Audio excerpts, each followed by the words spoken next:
Magandang umaga po. It's 9:36 na doon, 34 sa akin. Kamusta po kayo? Hindi ko po masyado makita ang inyong mga mukha kasi sa akin po yung liwanag, nag-declare po. Hindi ko magamit yung anti-glare ko kasi hindi ko naman mababasa yung kailangan kong basahin.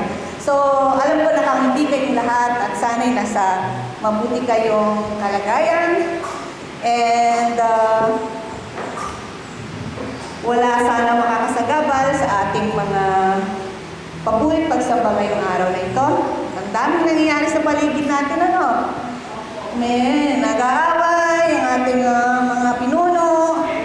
Sila ay nakakagulo ng isip. Tapos makakabalita ka ng mga kakilala na pumanaw na. Nalaman mo ng gabi, sa umaga meron na mamabalitaan ka. Nakakalungkot, marami. Sumasakit ang mga kasukasuan. Ako nga sumakit na magayang aking daliri, na magayang aking paa. Pero hindi ito makakapigil sa atin, para papurihan ang ating Panginoon. Bilang mga anak ng Diyos, tayo ay destined or tayo ay nakatadhana to honor Him nung parangalan natin siya. So, handa na po ba tayo? So, tayo po ay manalangin. Aming Diyos, salamat sa napakagandang araw na ito.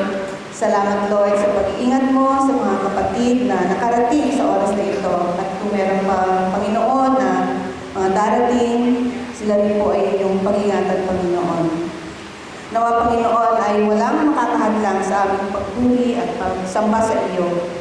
Linisin mo kami, Panginoon, sa anumang kasalanan na aming nagawa. At naway nakatuon lamang ang aming puso at isip sa iyo, O Diyos. Ito po ang aming dalangin sa pangalan ni Jesus. Amen.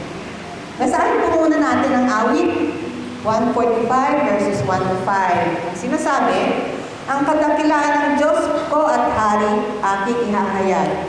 Di ko titigilan magpakailanman ang magpasalamat. Aking pupurihin, pasasalamatan siya araw-araw. Di ako titigil ng pasasalamat magpakailanman.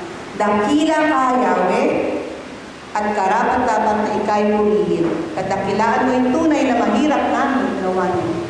Sa alinmang lahi, ang inyong ginawa ay mapupurihan. Ihahayag nila ang gawa mo makapangyarihan. Ang karangalan mo at pagkadakila ay pamamalita at isasaysay ko ang mga gawa mo na kahanga-hanga. Tayo po tayo lahat at samahan niyo ako sa pag-awit na kung natin.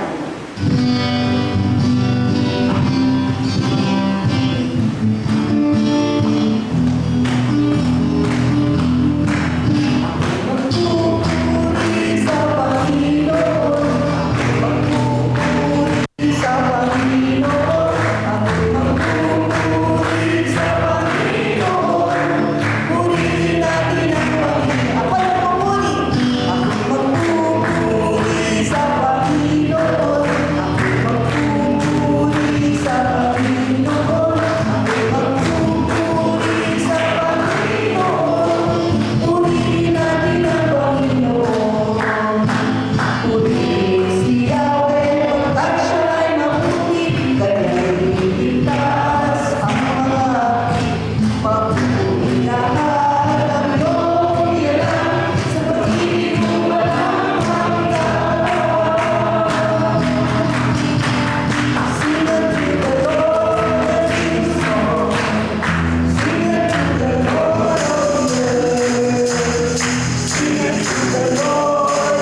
ang ating manlilikha, ang ating tagapagligtas.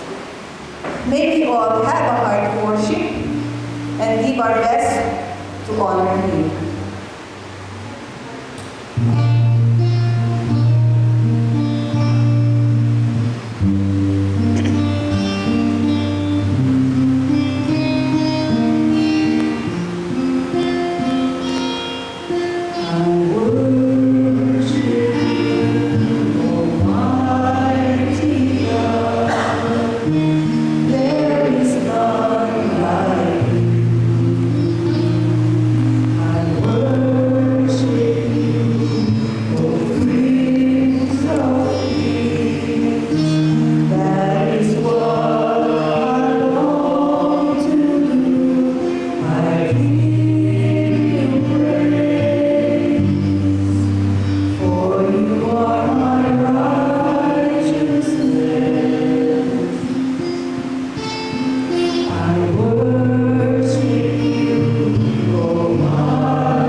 Basahin po natin ang Psalms 139, verse 43. Sabi dito, I praise you because I am fearfully and wonderfully made. Your works are wonderful, and I know that full well. And Psalms 145, verse 1 says, Great is the Lord, and most worthy of praise. His greatness no one can fathom. One generation will commend your works to another. They will tell of your mightiness, how great thou art.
Maraming salamat, Panginoon, naway naparangalan ka namin sa aming mga awit ng papuri at pagsamba para sa iyo.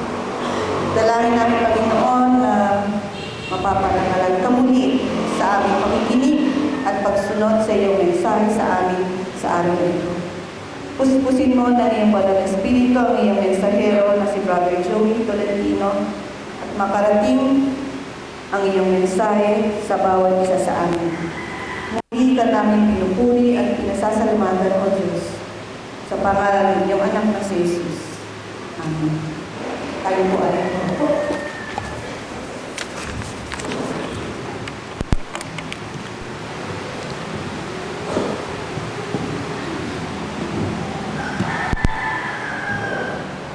Magandang umaga po sa inyo lahat. Maaari po bang buksan natin ating Biblia sa Genesis 1:26 to 28. Genesis 1:26 to 28. Maaari po bang tumayo tayo bilang paggalang sa salita ng ating Panginoon.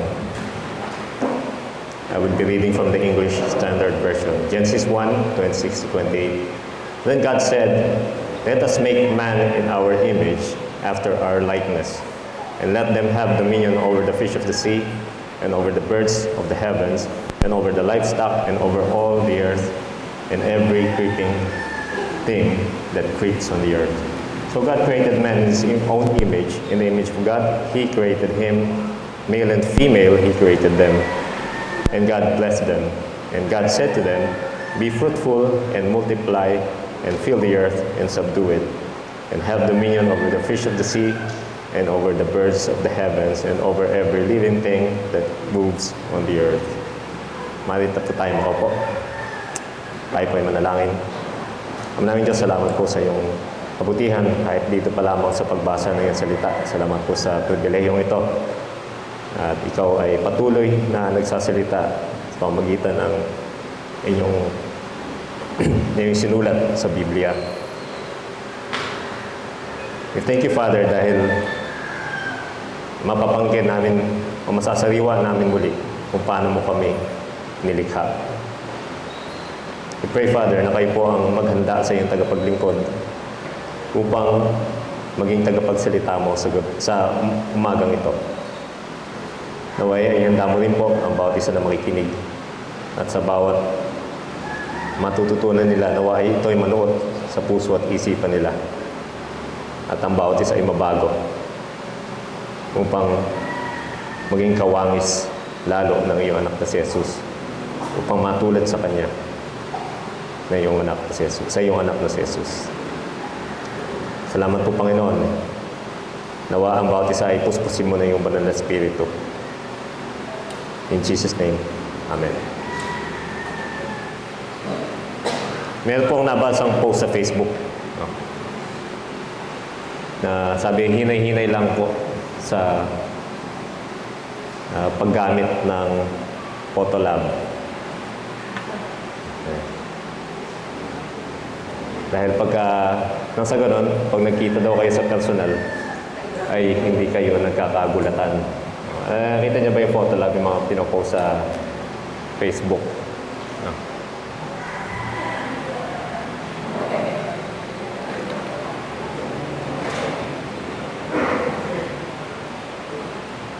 Ay, gumalaw mga aking anak. Wait lang. Well, lahat naman siguro ay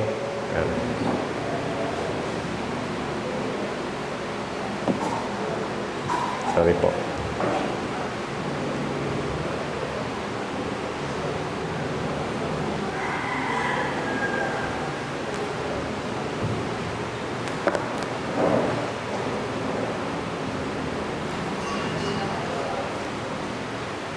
Well, lahat naman siguro sa atin ay nagnanais na maging maganda yung itsura natin, no? In fact, kahit siguro hindi sa reality, kahit man lang sa social media, ay gumanda yung itsura natin. No? In fact, about isa sa atin siguro, bago tayo umalis ng bahay, lahat siguro kayo tumingin sa salamin muna, no? Para makita yung itsura natin. Dahil at lahat, siguro marami sa atin ay gagawin talaga yung lahat para maging, kung ano yung makakaya, para maging maganda yung itsura natin. No? After all, ang ating Diyos ay Diyos naman talaga ng kagandahan. No? Siya ay Diyos na maganda. At magandang testimony naman po sa madla, yung maayos yung itsura natin. Hindi naman tulad nung mukhang kung ano itsura natin na hindi maayos, mukha naman tayong araw-araw na pinaparusahan ng Panginoon. Hindi po ganun. Hindi magandang testimony yun sa sanlibutan. So ayos lang talaga na pagandahin yung itsura natin. So kailangan lang talaga na maging realistic tayo. No? Konti lang yung magagawa natin. At huwag sisihin yung mga magulang natin kung ano yung itsura natin. At mabuti na lang, ang totoong kagandahan ay nasa mata talaga ng lumikha sa atin. Naroon yung totoong kagandahan. Hindi sa kung ano yung nakikita ng tao. No? So, lahat ng tao ay nilikha ng Diyos. No? Pero kung lahat pala ng tao ay nilikha ng Diyos, bakit merong tao na iba yung asal? Asal hayop, asal demonyo pa kuminsan. So, what does it mean to be made in the image of God? Ano ba yung ibig sabihin na nilikha sa larawan ng Diyos? Kung natatandaan niyo po, last October, ang ilan sa inyo yata ay wala pa dito, no? Ay naipangalan ko po ang God of Creation. Kung saan binigyan po natin ng diin, ang Panginoong Diyos ang lumikha ng lahat by creation. No? Sa sermon din na yun, dahil nga tinuro natin yung creation, ay pinasinungalingan din natin yung theory of evolution. Kasi nga, most people believe in evolution. No? Sa palagay ko, ito yung worldview natin bago tayo maging Kristiyano. Sa palagay ko, even until now, even ngayon, no? Baka yun pa rin yung paniniwala ng marami sa atin. Gusto ko sabihin sa inyo na ang theory of evolution is invented to get rid of God. No? Although meron namang theistic evolution. Pero yung evolution ay tinuturo ng science ngayon ay, alam mo na kung ibig sabihin, walang Diyos dun sa equation ng origins. So the invention of evolution is not motivated by intellect, but motivated by immorality. Dahil ayaw nilang isama ang Diyos sa equation ng origins. So itong pagpapatuloy ng pag-aaral natin ng Genesis ay by God's grace ay we hope and pray na maalis yung ganung paniniwala. Part yan ng ating sanctification. Yung paniniwala sa ganyang ano tawag dito? Hindi naman totoo o kasinungalingan. So malinaw ang statement na sa talatang ito na pag-aaral natin ngayon na God created man in His own image. Kaya po ang pamagat ng ating pag-aaral ngayon is made in the image of God. So meron lang po tayong 2 punto. No? Pero mahaba po ito, huwag pag-alala. 2 lang.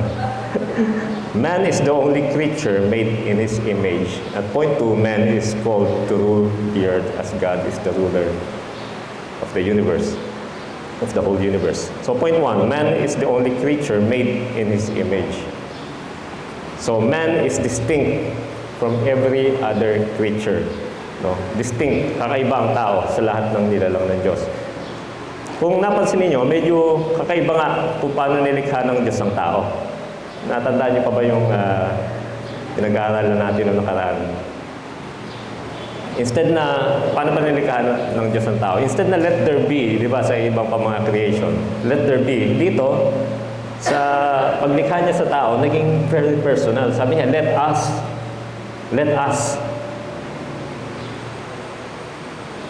God is in communion with Himself. At nung natatandaan niyo, yung God na ginamit dito is plural sa Hebrew, Elohim. No? At na dito nga sa phrase na ito, let us, nag-uusap. Ito na yung divine council na nag-uusap. God the Father, God the Son, and God the Holy Spirit. Now, sinabi nila, let us make man in our image, after our likeness. No? Image and likeness are 2 different words, no? Pero halos magkapareho lang po sila ng meaning sa context, no? To be made in the image of God is to be made in His likeness. Kaya may mga pagkakatulad ang tao sa Diyos. Dahil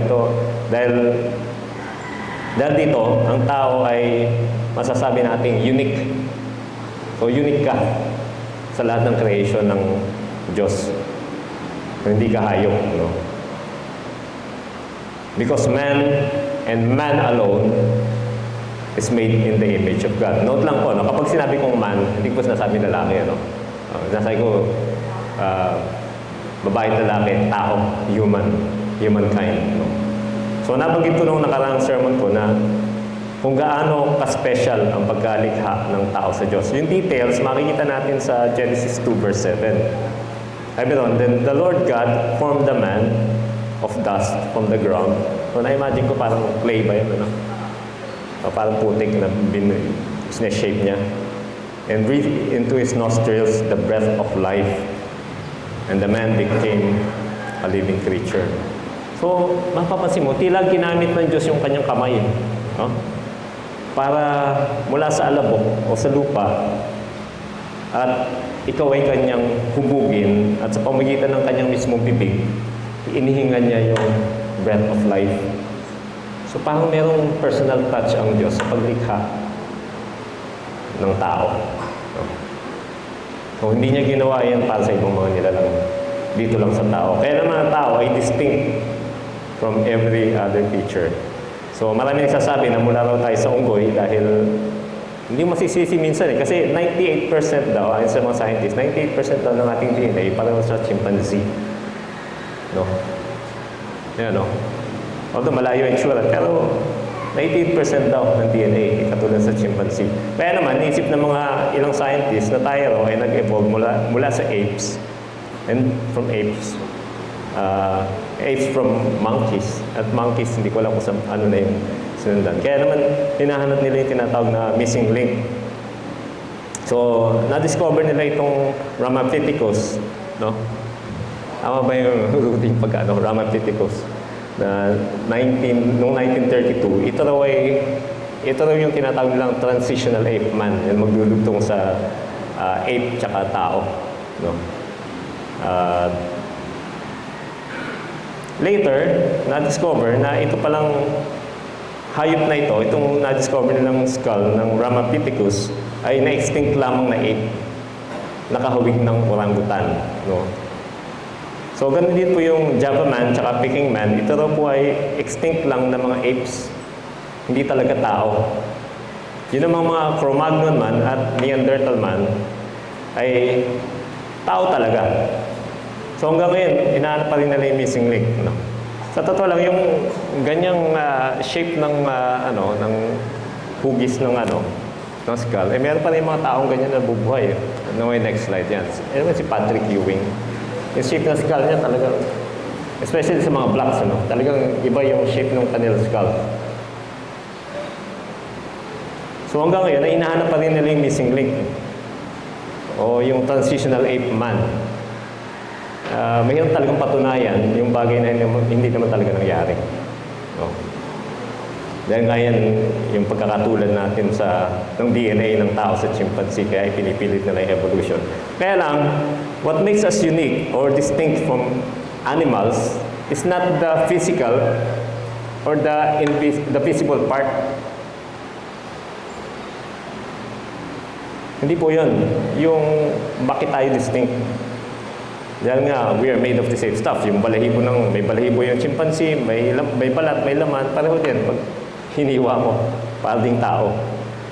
What makes us distinct from animals is the invisible part, yung hindi nakikita.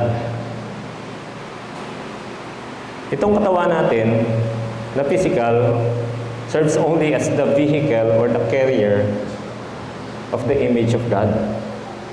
No? Ibig sabihin, hindi ka talaga hayop. Man is not a glorified animal. No? You're created on a divine pattern. Kakaiba pagkalika sa'yo. Kaya naman, ikaw ay may katangian na wala ang mga hayop. Tingnan natin yan. Kaya naman, mas mahalaga ang buhay ng tao kaysa hayop. Kapag pumatay ka ng manok, baboy, lamok, langaw,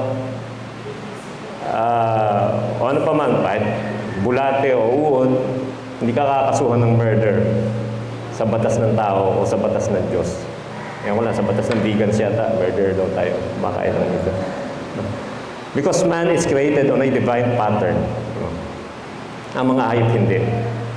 Kaya naman napakalayo ng agwat ng hayop tsaka ng tao.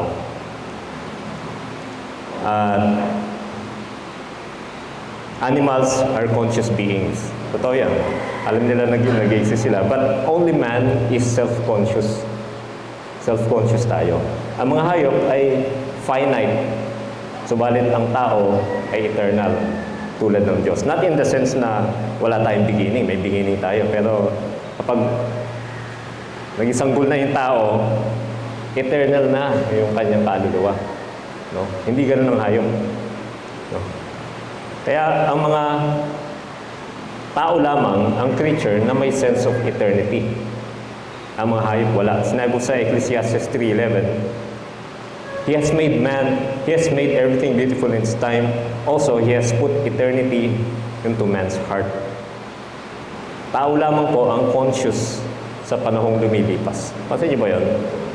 Wala kayong makita ng aso na, ay, tanda ko na. Pero yung tao ganyan, ay, ang bilis ng panahon, ang tanda ko na, parang kailan lang. Ang hayop ay marunong mag-create, no? Yung mga needs nila.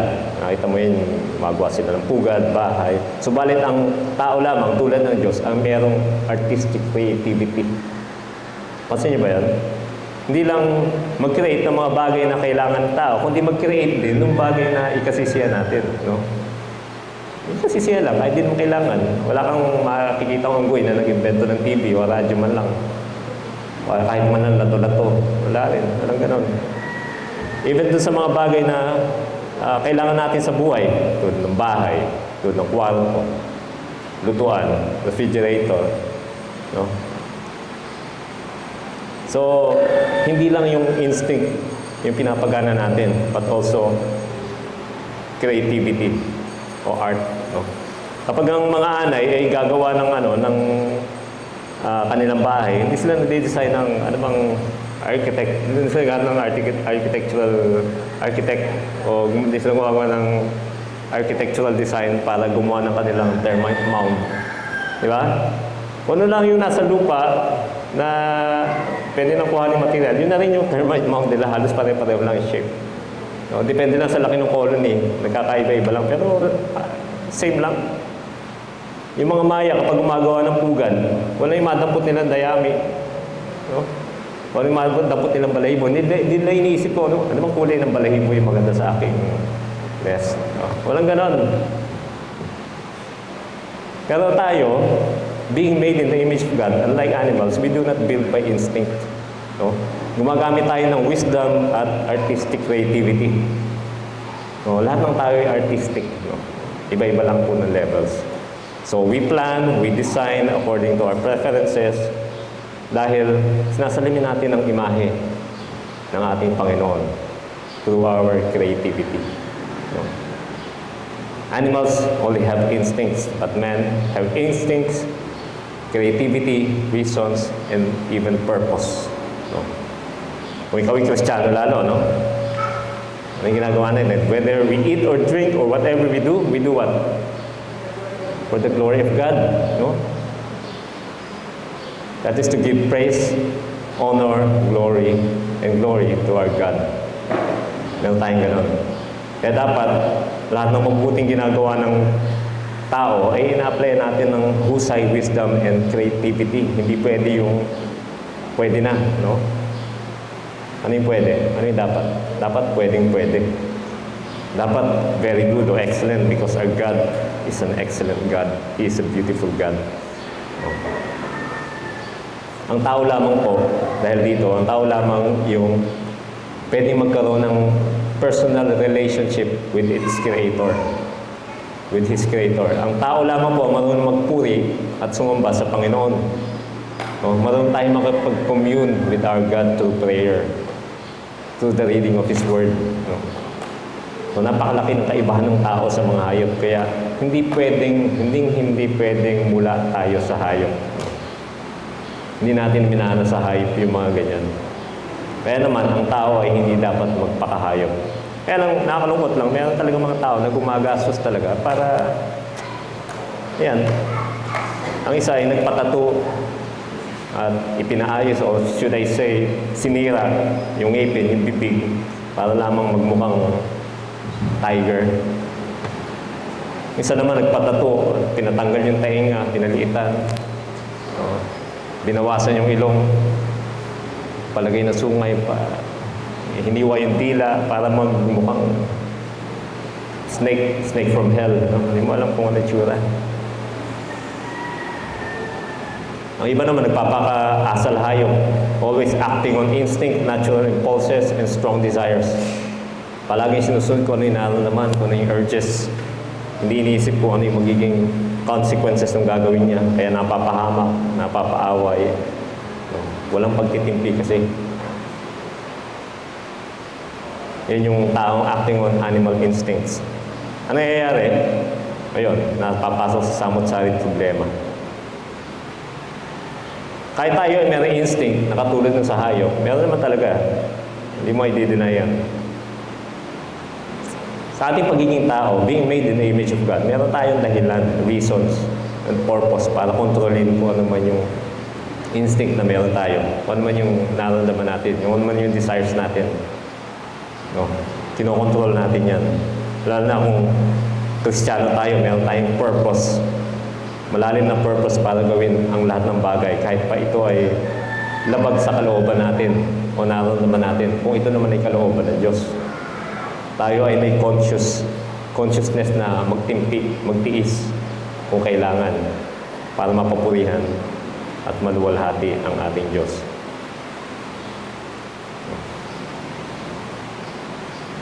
Iba tayo, hindi tayo hayop. Tayo ay tao. So B, man is to reflect the image of God in his maleness and femaleness. So God created man in his own image. In the image of God, He created him, male and female. He created them. So malinaw dito sa talata na male at female lamang po ang sexes ng tao. No? Itong sexes ay magsasabi kung ano yung gender. Kung ikaw ang male, ikaw ay lalaki o man. Kung ikaw ay female, ikaw ay babae o woman. I mean, pwede naman gumawa ang Diyos ng 50 genders, pero malinaw dito na dalawa lang talaga ang gender na ginawa ng Diyos. Sa kultura ng Amerika, ay sinubukan nilang alisin yung distinction between man and woman. Sabi niya, ito daw ay social construct lamang. At dapat na nilikha ng, social construct na nilikha ng lipunan. Subalit din sa Biblia ay malinaw na may kaibahan ang babae at lalaki. Doon pa lang sa pagkalikha mo sa Genesis 2, yung details ng pagkalikha ng babae at lalaki. Ni babae pala. Genesis 2, 21 to 23. Kaya pinatulog ng mahimbing ng Panginoong Diyos ang lalaki at habang siya ay natutulog, kinuha niya ang isa sa kanyang mga tadyang at pinaghilom ang laman sa lugar na iyon. Ito yung kauna ng surgery na nangyari sa daigdig. At ang tadyang na kinuha ng Panginoong Diyos sa lalaki ay ginawang isang babae. At dinala siya sa lalaki at sinabi ng lalaki, sa wakas, ito'y buto ng aking mga buto at laman ng aking laman. Siya'y tatawaging babae sapagkat sa lalaki siya kinuha. So kung ang lalaki ay hinubog ng Diyos mula sa lupa at hiningahan, si babae naman ay paano? Hinugot sa tadyak. Yung buto at laman. Hindi lang po buto, buto at laman yung kinuha. So, hindi sa alabok nagmula si babae, mula siya sa bone and flesh ni lalaki. Kaya ang mga lalaki, kung alam niyo ito, napag-aralan niyo siguro ito sa science, merong XY chromosomes, na matatagpuan yung chromosomes na yan sa bawat nucleus ng ating cells, ng ating cell. Matatagpuan yung sa katawan natin yan, sa bawat bahagi ng ating katawan. Marahil, kaya inuna ng Diyos na likhain ng lalaki dahil kung unahin niya yung babae na XX lang yung chromosomes, pag kumuha siya doon sa tadyang, puro XX lang yung makikreate. Kaya so, lalaki XY para pag kumuha siya ng kung kumuha siya ng X, dodoblin lang niya, meron siya XX. Yun yung paliwanag doon. Kaya lalaki yung inuna para kumuha siya ng X na para maging babae. So, during conception, itong chromosomes na ito, sa bawat fertilized egg, ang magdidetermine kung anong sex ang madidevelop. So, kung XY yung chromosomes ng fertilized egg, ito ay magde-develop ng male reproductive organs at magiging baby boy. Kung ito naman yung XX chromosome, ang made-develop naman ay sa fertilized egg ay yung reproductive organ ng babae o baby girl. So, hindi lang po reproductive organs yung kaibahan, kundi magkaiba rin yung sa potential, bone density, muscle mass, height, at lakas. Ay magkaiba ang babae at lalaki. So, kaya gender is grounded in biology. Malinaw yan. So, later sa chapter 2, itong male at female ay tinawag naman ng Diyos na man and woman. So, iba na yung pagkatawag niya, man and woman na. So, hindi mo pwedeng paghiwalayin ng biology at gender. So, sex ang magdidetermine ng iyong gender. Yan yung katotohanan na hindi na pwedeng baguhin. Nasa Biblia yan. Kaya nga, hindi pwedeng ipilit ng lalaki na magpakababae. O ang babae ay magpakalalaki. Anumang surgery o anumang hormone therapy ang gawin ng isang biological male para maging babae, ay yung kanyang chromosomes ay mamananatili pa rin na XY. He will always be a biological male. Biological male pa rin siya kahit anumang amount ng therapy, hormone therapy, or surgery. Nakakalungkot lang, naalala ko nung 4 years ago, may isang senator, Philippine senator, sabi niya, a transgender woman is a woman. Naisip ko na, matagal na palang na-import ng Pilipinas yung gender confusion ng Amerika. Para sabihin na gano'n yun. Sana wala ritong gano'n. Doon ako confused sa kanyang gender, no? So sa pagkakalam ko sa US ay hindi nila mabilang kung ilan na yung genders na na-invento na. Meron pa may alam dito? Ano na ba? 23 talaga. Dami ano? Meron pa tinatawag na gender fluid. No? Ito na yung pwedeng magbago-bago ng gender. No? Meron din tinatawag na multi-gender. Male siya, female, LGBTQAI. No? Mekos-mekos na yun. Gender na yun. Wala na. Halo-halo na. But if you are God's creature, you are subject to the identity that God has given you. No? Ang ating identity, gender, ay tinanggap natin from the one whose image we bear. Hindi kung ano yung feel natin. No? Hindi po natin dapat maliitin naman o hamakin yung mga no-confuse sa kanilang sexuality o gender dahil sila rin po ay made in the image of God. And we should be merciful because our God is a merciful God. Natin silang i-insult to Him. Namumblema sila sa gano'n. No? Kailangan nila marinig ang magandang balita. And if they will repent and believe the gospel, siguradong babaguhin sila ng Diyos. Again, we do not declare our own identity. We receive our identity from the one who created us. Ang hindi pagtanggap sa iyong pagkababae, sa pagkalalaki is a rebellion against God. No? Kaya kung babae ka, hindi ka dapat nagkakaroon ng romantic relationship with a biological female. Kung kayo lalaki, hindi ka dapat nagkakaroon ng relationship with a biological male. No? Romantic relationship po isasabi ko. No? Kung di ka talaga ma-attract sa opposite sex, okay lang. No? Alam mo, hindi man ni-require ng Diyos na magkasawa ka. Si Apostol Pablo, piniling hindi magkasawa. Even our Lord Jesus Christ, hindi nagkasawa.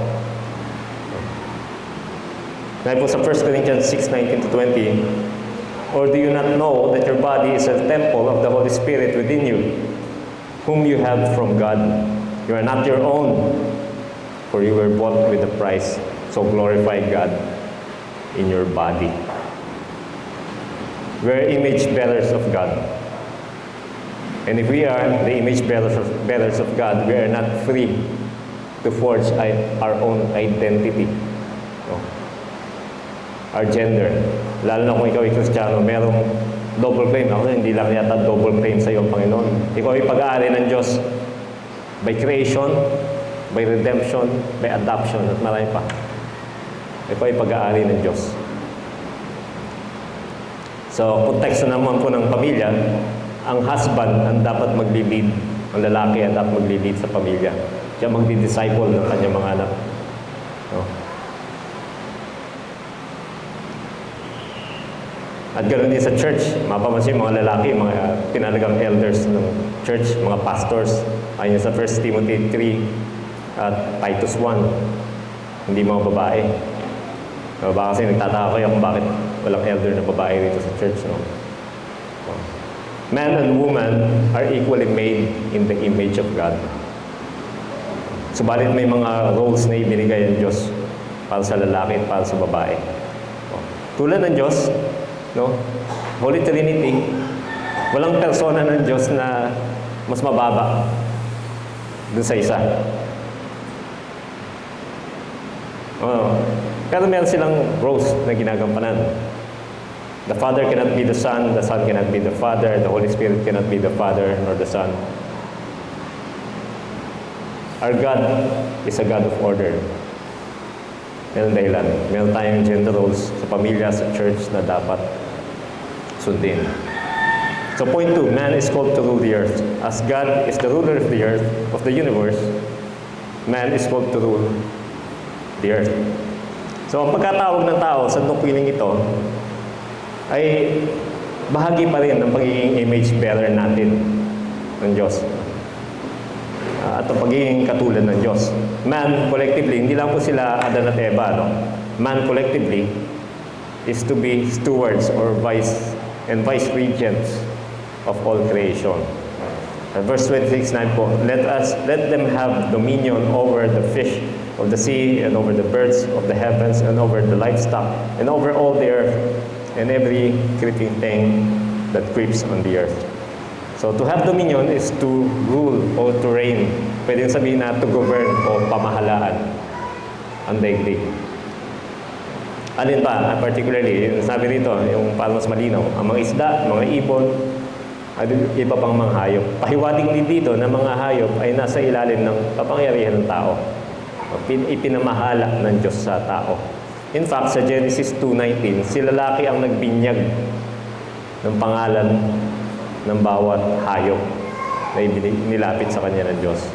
So, pahiwatig dito na ang mga hayop, nung time na yon ay sumusunod talaga sa mga tao. Sumusunod kay Adan, no? Hindi naman kasi pwedeng mag-rule si Adan kung hindi naman siya susundin ng mga hayop na ito. So, iba yung case ngayon. Dahil nga sa kasalanan, ang tao ay, baga ang hayop ay naging mailap sa tao. Even domesticated animals ay mailap, di ba? Manok, di ba? Ang huli ka ng manok, napakahirap. Hahabulin mo. Even yung kambing, hahabulin mo pa rin yan. So ganun pa man, hindi nawala yung pag-dominate ng tao sa mga hayop. No? Walang anumang hayop, gaano man kalaki, ang hindi na-dominate ng tao. Ay gaano kalaking dambuhala sa dagat, kaya i-dominate ng tao. No, naroon pa rin yung dominion ng tao over all creatures. So, sa panahon ng Genesis 1 and 2, hindi na kailangan pumatay ng hayop yung sila Adan at Eva. Dahil, ano sila, ano ba yung tawag sa dahil? Fruitarians, no? Pitas lang sila ng pitas. No? Pero ngayon, kailangan nating pumatay ng hayop para magkaroon tayo ng proper nutrition. So, hindi ibinawal ng Diyos ang pagpatay ng hayop kung kailangan. Wala naman sa batas ng Diyos na gano'n, bawal pumatay ng hayop. Mabangong sambiyo nga sa Diyos yung animal sacrifices, di ba? Sa Old Testament. So, wala man sa batas ng Diyos yung pagpatay ng hayop na walang dahilan. Sa tingin ko, yun naman ang bawal. No?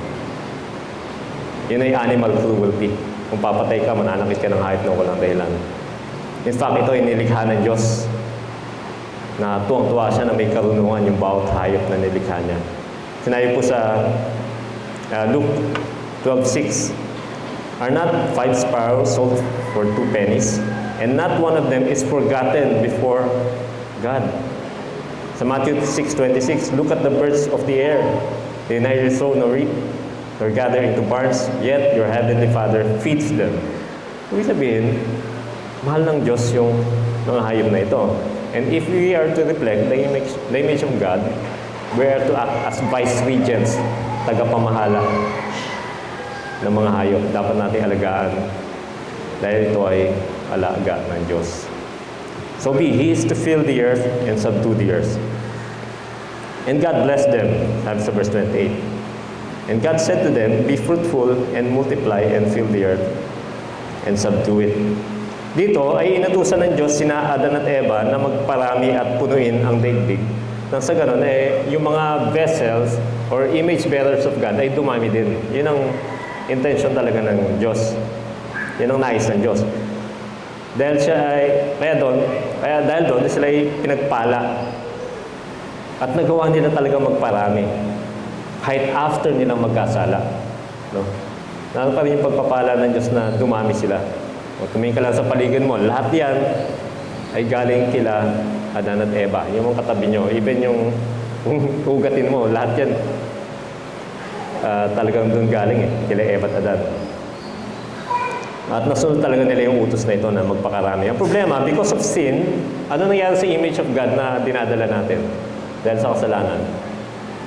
Yung image of God na ito ay baga nasira, nadumihan. Nadungisan yung image na ito. Ngayon, ang tanong, kailangan pa ba natin sundin yung utos na ito na magparami? Dahil nasira na nga yung image of God. Bawat isnisilang na bata ay carrier ng image of God na nasira, nadungisan, nadumihan. Sagutin natin yan, ano? Sabi kasi sa verse 28, be fruitful and multiply. Ang isa pang utos na dito ay isubdue ang lupa, supilin ang lupa at pupunuin ng tao. No? Ibig sabihin, ay binigay ng Diyos ang kalayaan ng tao na gamitin kung ano man yung natural resources natin. No? At sa paggamit natin ng natural resources ay dapat sustainable yung paggamit natin. Hindi ko alam kung paano masasabi yung sustainable. No? Maling today, not to the extent na sisirain natin yung tirahan ng mga hayop. Tama ba? Ganun, no? O yung mismong kabundukan. Next slide nga po. Yung paboritong pasyalan din ng mga biker. Alam ko na yan? Yung Teresa Marble Quarry. Alam ko matagal nang itinigil yung pagkuha ng marble dyan. Dyan lang yun, madaling puntahan sa Antipolo. Lagpas ng city proper. Tinigil na yung pagkuha ng marble dyan. Pero dati kinukuha na niya ng marble. At yung isa pa, yung next slide, yan. Ano yan? Yung Himalayan na yun daw yung kinukuha na ng pink salt. Oo. Kaya pag hindi tayo tumigil sa paggamit ng pink salt, malamang mawala yan. Oh. Diba, ginagawa ng lamp kasi naganda eh. No? Ang lagay sa pagkain dahil meron daw mga trace minerals. Sea salt na lang po tayo. Huwag na yan. Ayun yung mga kabundukan na nasira. No? Pag nawasak naman yung kalikasan na tinitira natin, tayo rin naman namang lugi, di ba? Tayo rin namang mahirapan. Saan tayo titira? Pag nasira yan, sa Mars, hindi naman pwede, no? Ilipad tayo. So, dapat alagaan natin yung kalikasan para na rin ito sa ating sariling kapakanan. At, of course, para sa Diyos. Dahil ito inilikha ng Diyos na alagaan natin, pamahalaan, hindi sirain. So, balikan natin yung tanong kanina. Kailangan pa man nating sundin ang utos ng Diyos na be fruitful and multiply. Ngayong marami na tayo, di ba? Hindi nagsasabi, overpopulated na tayo. To the point na, yung iba, ayaw ko na mag-anak kasi dami ng tao. So, tama ba yun? Nung di pa nagkakasala ang tao, ulitin ko lang, ang intensyon ng Diyos sa commandment na ito ay paramihin nga yung carrier o image bearer ng Diyos.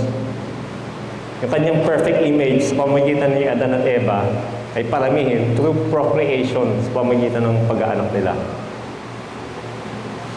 Sa totoo lang, ito pa rin ang nais ng Diyos.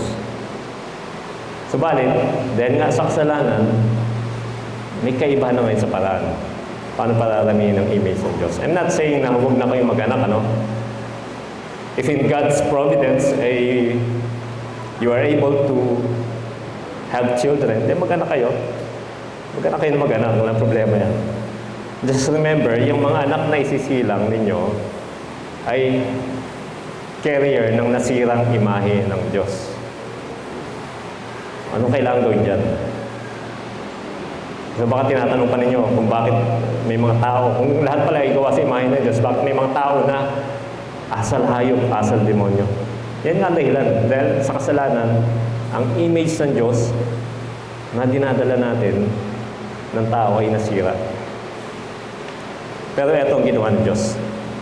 1 Corinthians 15, 45 to 49.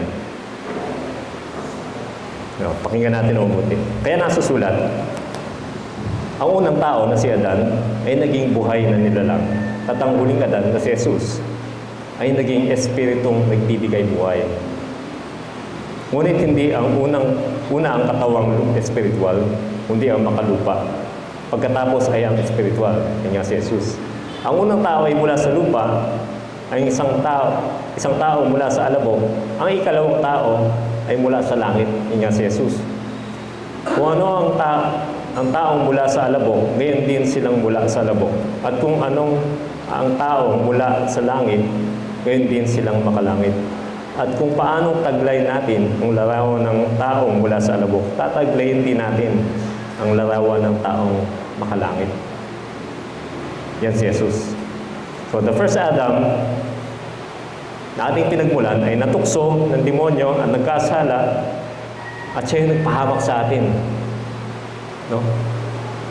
Dala-dala natin yung pagiging makasalanan. While the second Adam, na si Jesus, was also tempted ng mas malupit, subalit hindi nagkasala. Siya yung nagliligtas sa atin at nagpapanauli ng imahe ng Diyos na nasira. So this marked image of God must be restored in each one of us through redemption sa pamamagitan ni Jesus. Kaya ang mandate sa atin ngayon ay ma-restore ang nasirang imahe ng Diyos sa tao. So ano ngayon ang equivalent ng mandate na ito na be fruitful and multiply? Alam na natin to siguro. Mateo 28:19-20. Kahit sa paghayo ninyo, gawin ninyong alagad ang lahat ng mga bansa. Bautismohan ninyo sila sa pangalan ng Ama, Anak, ng Espiritu Santo, at turuan silang sundin ang lahat ng mga bagay na inuutos ko. At narito kayo, at narito, ako'y kasama ninyong palagi hanggang sa katapusan ng panahon. So once na ang isang tao ay na born again, nanalig kay Kristo, bilang kanyang tanging tagapagligtas, siya ay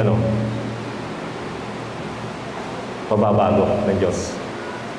Binabago siya ayon sa kaalaman ng lumalang sa Kanya. Ganyan ang nangyayari sa isang Kristiyano. The image of God in him is being restored na siya. No? Siya ay work in progress. Work in progress po siya. Sa process ng ating sanctification ito, kasama yung restoration na ito, tayo yung unti-unting binabago. At siya rin, ikaw din na Kristiyano, ay ginagamit ng Diyos bilang instrument upang paramihin ang imahe ni Kristo na ito sa bawat tao.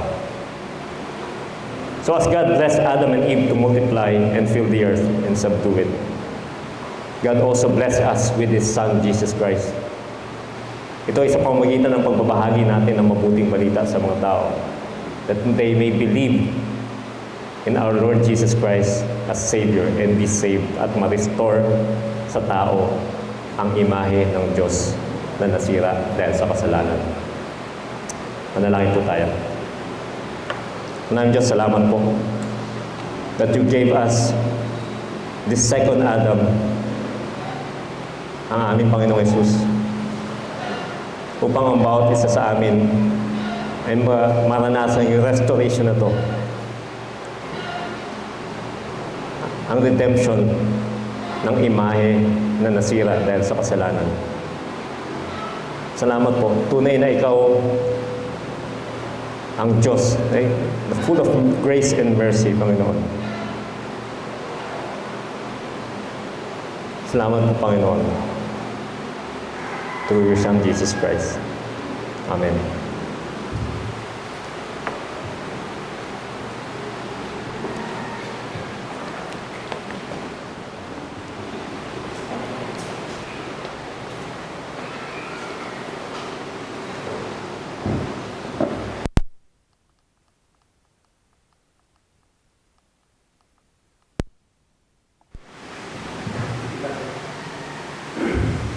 Ilang beses po ba tayo hindi pinapala? So, yung birthday natin, sa birthday natin, diba? Yung araw ng mga ang tinanggap natin sa Kristo, we are a new creation bagong kapanganakan. At sa bagong kapanganakan na yun, ibigyan din tayo ng pag-asa ng ikatlo pang transformation. Yung transformation sa kabilang buhay. Mababago ang ating katawan. Tatlong beses. Sa ating pagsamba, inaalala natin ang biyaya ng Diyos. Sa pakikinig ng kanyang salita ay inalala natin ang kanyang wisdom sa pag-create niya sa atin, sa tao. Ngayon ay aalalahanin natin yung specific na ginawa ng Diyos para sa atin sa pamamagitan ng Jesus. Yung pagbibigay ng Diyos sa mga ng kanyang anak na si Jesus at pagbibigay ni Jesus ng kanyang katawan sa krus para sa atin yung sa kanyang pamamagitan. Pero sinasabi din na gagawin natin ang mga ito. Ang sabi dito sa Corinthians ay sa verse 26 ng chapter 11. Ang sabi, "For whenever you eat this bread and drink this cup, you proclaim the Lord's death until He comes." Andun yung ikatlong pagdating or yun yung panahon na magkakaroon ng ikatlong pagsilat natin o transformation kung ayaw natin na salita ng pagsilat. Nais ng Diyos na sa ginagawa natin ang pag-alala at ang pagkamatay ng Panginoong Jesus, we look forward to the time when we can be with Him in heaven. Kapatid, gawa po tayo ng pila, gawa po rin po natin ang mga elemento na para po dito sa ating union na pag-alala na pagbibigay ng Panginoong Jesus sa kanyang katawan para sa atin. Sige po, dalawang pila, naaniyahan ng lahat ng nakay Kristo na.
Ng gabing ipinagkaloob ang Panginoong Jesucristo. Yung huling hapunan niya kasama ang kanyang mga disipulo, kumuha siya ng tinapay, nagbigay siya ng pasasalamat sa Diyos Ama. At nang matapos sa kanyang pagbibigay ng pasasalamat, kanyang pinagpiraso ang tinapay. At ang sabi niya sa kanyang mga disipulo, ito ang aking katawan na iniaalay para sa inyo.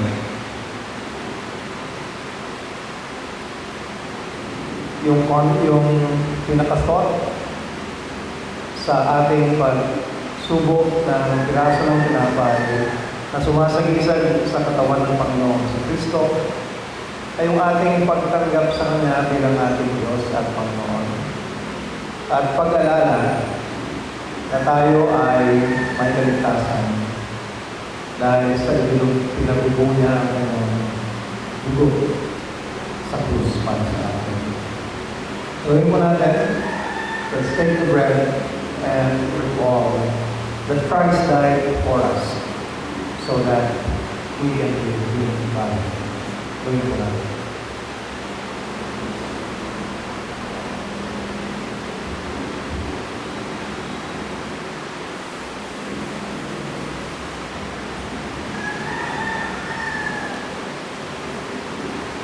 Nung matapos ang hapunan, kumuha siya ng kopat.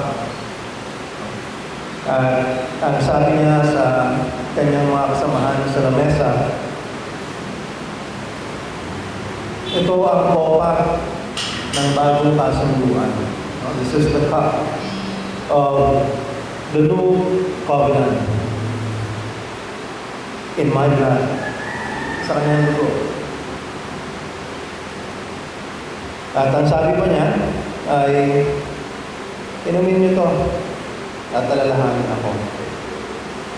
Ang dugo ng Panginoon sa Kristo ang siyang bumabalot sa ating mga kasalanan upang tayo ay makita ng Diyos Ama na malinis.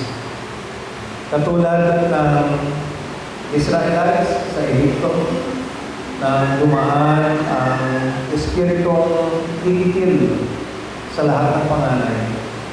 Naglagay ng dugo sa pintuan at yung dugo ng kordero kapag nakita ng Espiritu ay hindi na siya papasok upang itlin ang panganay sa bahay. Ang Panginoon sa Kristo ay ginawa yun para sa atin upang tayo na ay maging buhay sa Diyos Ama. Pakita niya na tayo bilang kanyang mga anak. Inumin po natin ito ng may pasasalamat sa ginawa ng Panginoon sa Kristo para sa atin.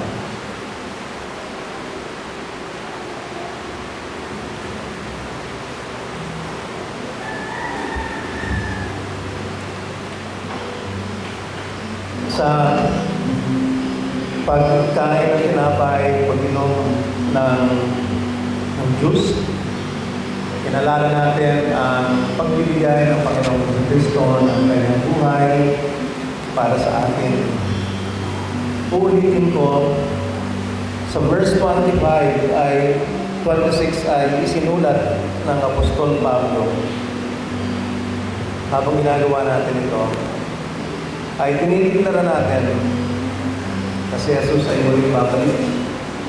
At tayo ay merong hopeful na desire for that time. Pamuhay natin ang bagong buhay na ibigay sa atin ng Panginoon sa Kristo sa pamamagitan ng kanyang pagbibigay ng kanyang buhay sa krus para sa atin. Manalangin po tayo. Panginoon, maraming salamat sa iyong biyaya sa amin. Salamat, Panginoong Jesus, sa iyong pagbibigay ng buhay para sa amin. Diyos Ama, salamat sa biyaya mo sa amin. Nilikha mo kami sa iyong wangis. Ito ay nadumisan, nasira dahil sa kasalanan. Ngunit sa pamamagitan ng iyong anak na si Jesus ay may paraan upang ito'y mapanumbalik at kami ay muling makasama sa iyong pamilya. Salamat, Panginoon. Sa pamamagitan ng iyong dugo ay binalot mo ang aming kasalanan. At sa pamamagitan ng banal na Espiritu ay tinutulungan mo kami na mabago ang sarili upang maging kawangis ni Jesus sa araw-araw. Pahintulutan mo, Panginoon, na i-commit namin ang sarili namin sa pagbabago niyo. That we would listen to the Holy Spirit and allow ourselves to be led by the Holy Spirit. So that indeed we can be transformed to be like your Son, Jesus. Salamat po. In Jesus' name, we pray. Kukulektahin po ang ating mga cups.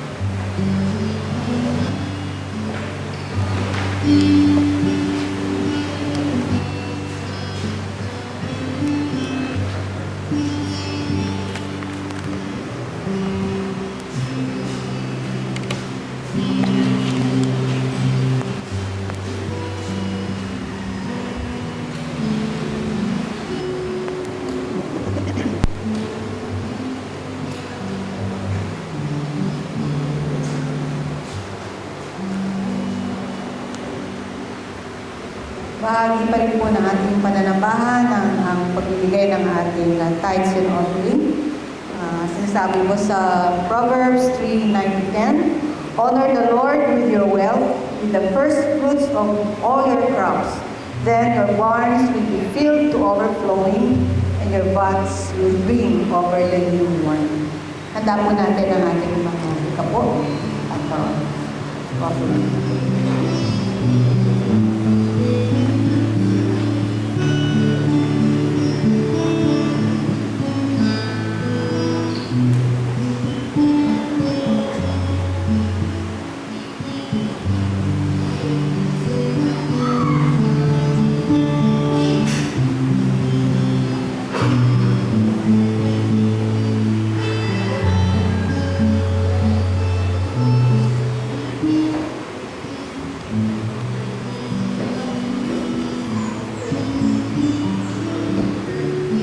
Tumayo po tayong lahat para sa doxology.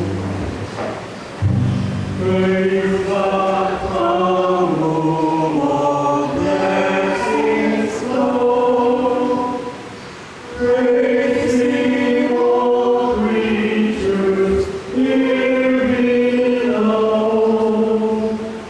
Praise Him above in heavenly hosts. Praise Father, Son, and Holy Ghost. Amen.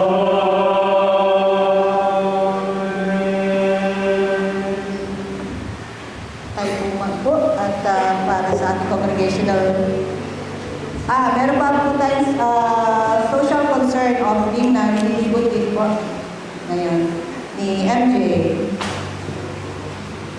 Sorry po, nakalimutan.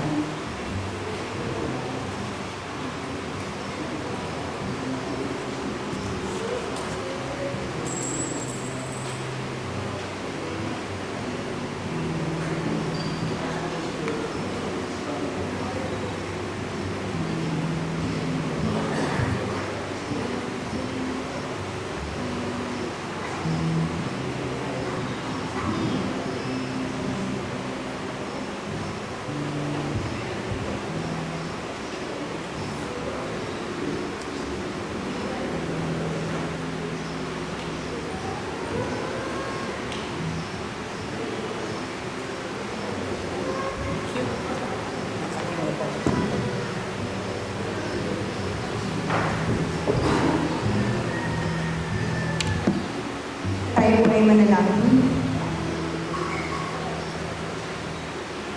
Panginoon, maraming salamat sa mga awit na pwede namin ihayag ang katotohanan kung sino ka at kung gaano ka kabuti. Gayun din po ay maraming salamat sa iyong mga salita na nagpapaalala sa amin na mula noong una pa ay mindful ka sa amin. Nasa isip mo na kami.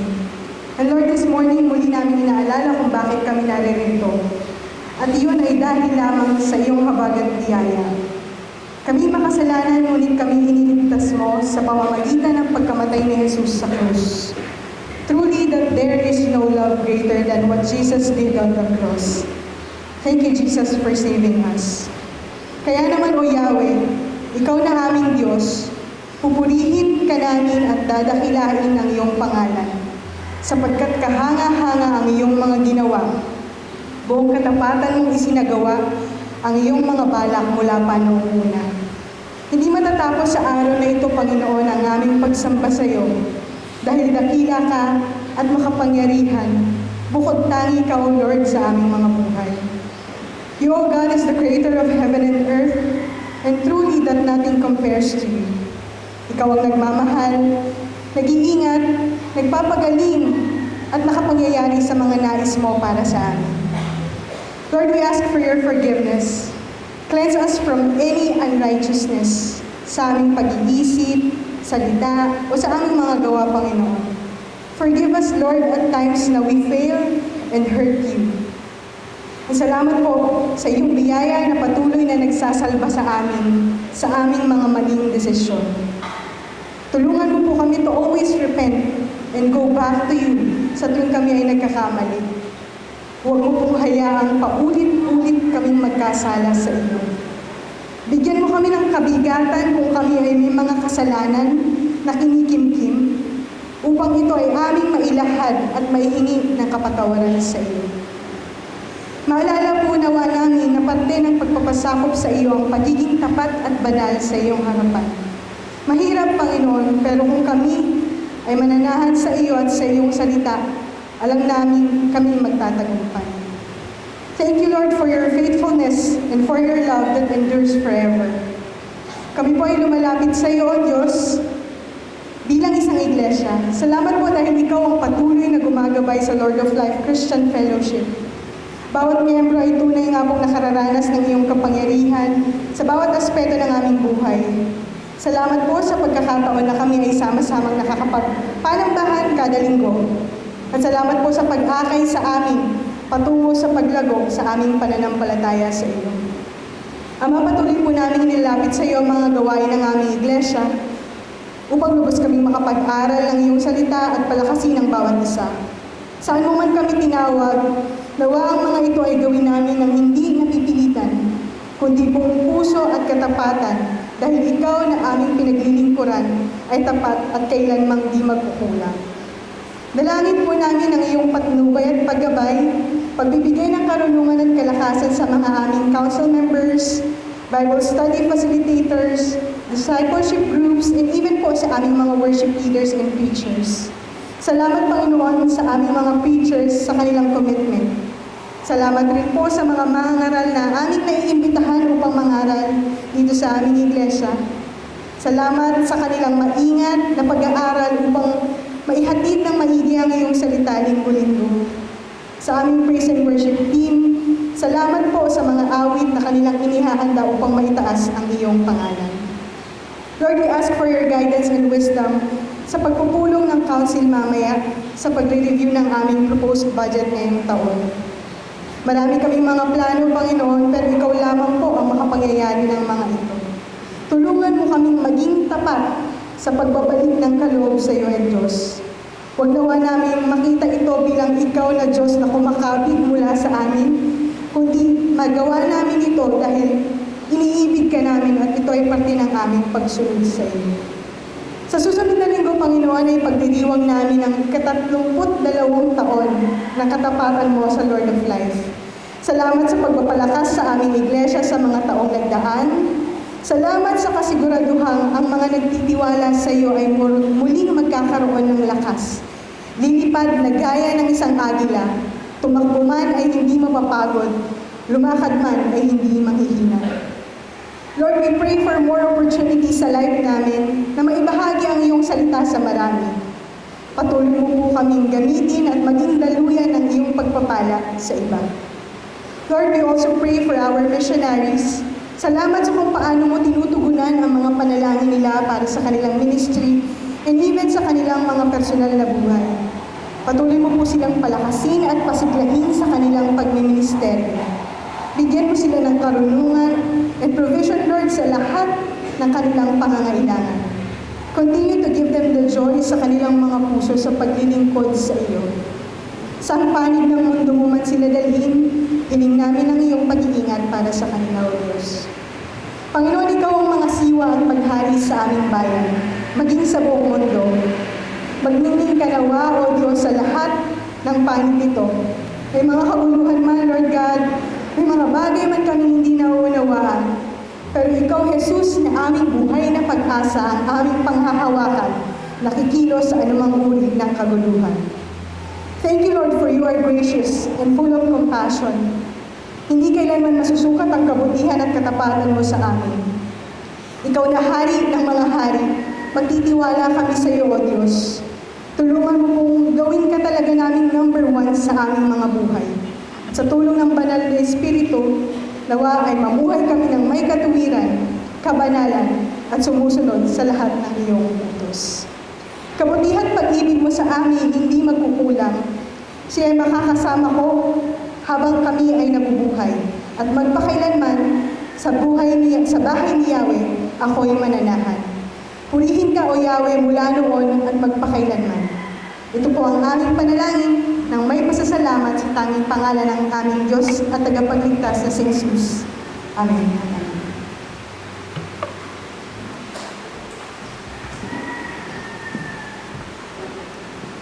Wala po si Joanna. Ako po muna ang haharap para sa ating announcements. Tuloy pa rin po ang prayer meeting every Wednesday. Ang magiging facilitator po sa darating na Wednesday ay si Dong at si Sita. At next ay, ano po ba?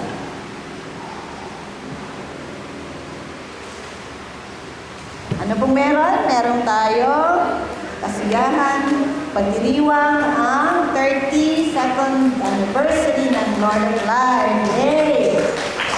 So, yung mga announcements kong iba, i-send na lang po sa messenger.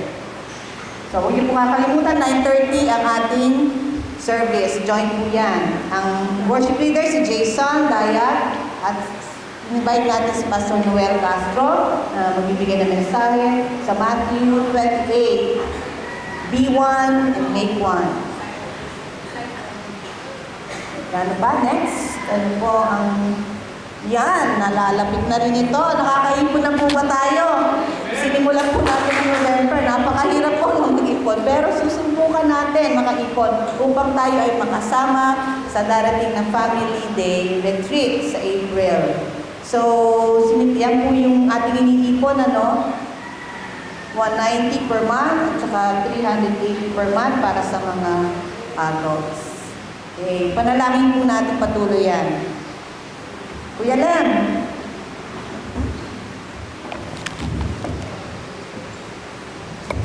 Thank you po. Mabilis lang po na announcement. Sa February 18, 1 o'clock hanggang 3 p.m. dito sa Doña Carmen, magkakaroon ng gathering ang mga small group leaders, disciplers.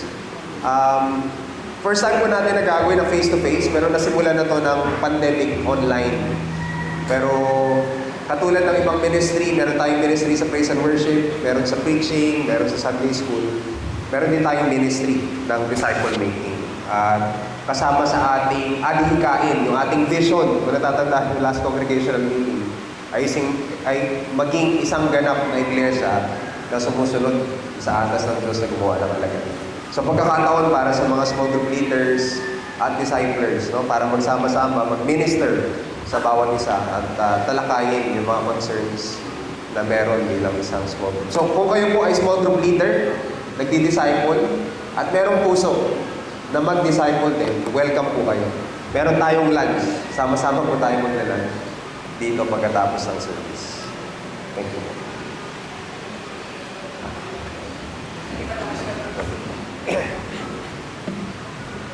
Tapos, meron pa tayong babatiin.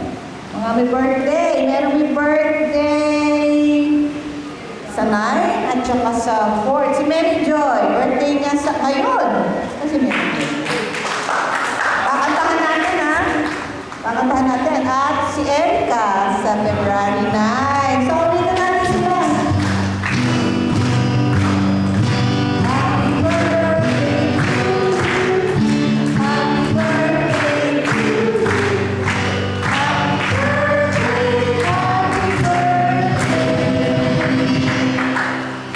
Happy birthday to you. Happy birthday, Mason, Erica. Meron ba tayong bisita ngayon? Puro familiar faces. Wala yata tayong bisita ngayon. So, kakanta na tayo ng panguli. Napakatayo po tayo. Napakaputi po ng Panginoon. Di ba? Ay, sorry. Pinadali ko na naman. Kuya Lem, come over.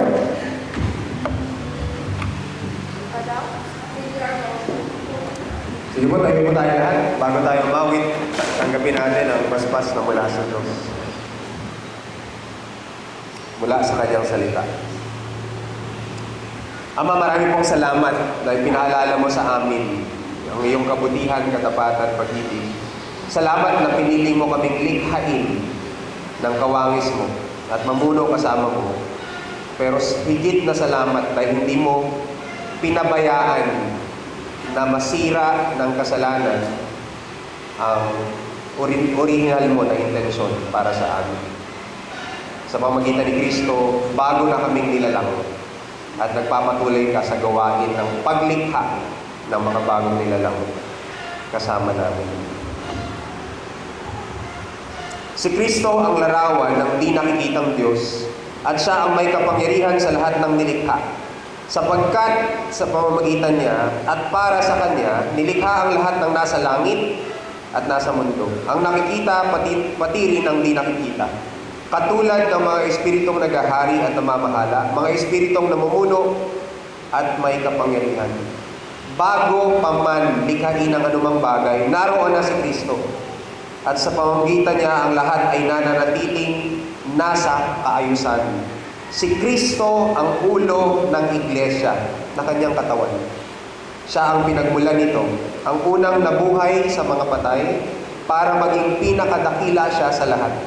Sapagkat minabuti ng Diyos na ang pagka-Diyos niya ay manahan ng lubos kay Kristo at sa pamamagitan ni Kristo ipagkakasundo sa Kanya ang lahat ng nilikha sa langit at sa mundo.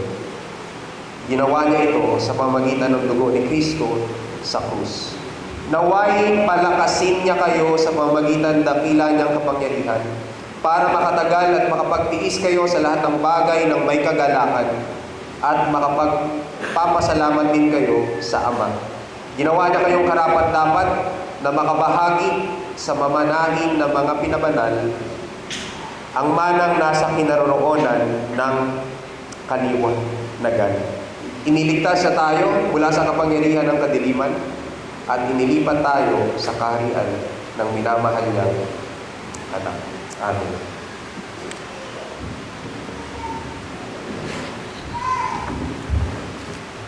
Nalilimutan na tayo at napakabuti po talaga ng Panginoon, ano? At tayo'y